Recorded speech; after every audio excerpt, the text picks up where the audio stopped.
Welcome to Radha channel. ನೋಡಿ, ನಾನಿವತ್ತು ಸಾಂಬಾರು ಒಂದು ಸ್ವಲ್ಪ ವೆರೈಟಿ ಸಾಂಬಾರು ಮಾಡಿ ತೋರಿಸ್ತಾ ಇದ್ದೆ. ಇಲ್ಲಿ ಬೇಳೆ ಇಟ್ಕೊಂಡಿದ್ದೆ, 1 ಕಪ್ ಬೇಳೆ. ಅದಕ್ಕೆ ಫಸ್ಟ್ ಬೀಟ್ರೂಟ್ ಹಾಕಂತೆ.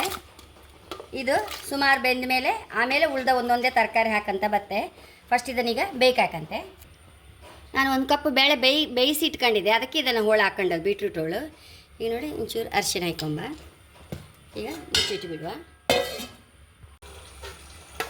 ಕ್ಯಾರೆಟು, ನೀರುಳ್ಳಿ, ಬದನೆಕಾಯಿ ಹಾಕತ್ತೆ. ಬೆಂಡೆಕಾಯಿ ಲಾಸ್ಟ್ ಹಾಕಿ.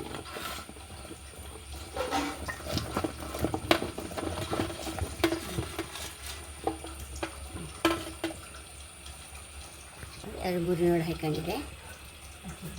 ಒಂಚೂರು ಬೆಲ್ಲ ಹಾಕೊಂಬ. ಒಂಚೂರು ಇದು ಬೆಂದ ಮೇಲೆ ಒಂಚೂರು ಲಾಸ್ಟು ಬೆಂಡೆಕಾಯಿ ಹಾಕಂತೆ. ಒಂಚೂರು ರುಚಿ ತಕ್ಕಷ್ಟು ಉಪ್ಪು ಹಾಕೊಂಡು ಬೆಂಡೆಕಾಯಿ ಹಾಕೊಂಡ್ಬಿಟ್ಟೆ.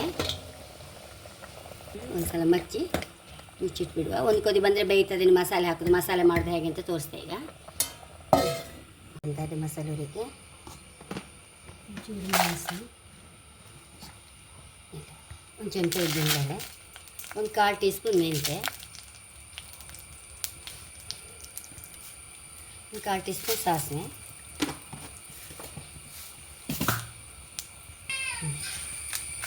ಬೇವನ್ನೆಲ್ಲ ಹಾಕೊಂತ ಇದ್ದೆ.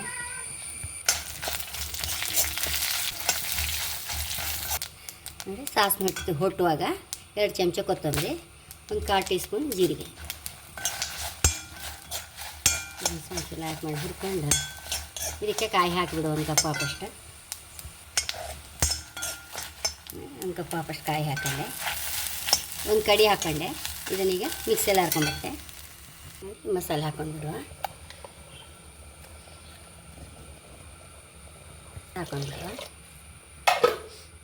ಕೊತ್ತಂಬರಿ ಸೊಪ್ಪು ಹಾಕಂತ ಇದ್ದೆ.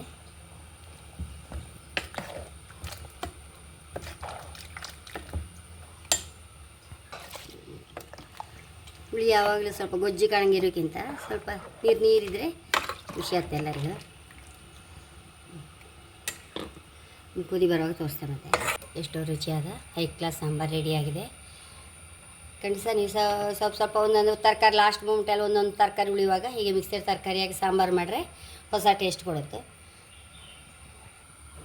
ನನ್ನ ಚಾನಲ್ ಇಷ್ಟ ಆದರೆ ಸಬ್ಸ್ಕ್ರೈಬ್ ಮಾಡಿ, ಲೈಕ್ ಮಾಡಿ, ಕಾಮೆಂಟ್ ಮಾಡೋದಂತೂ ಮರಲೇಬೇಡಿ. Thank you.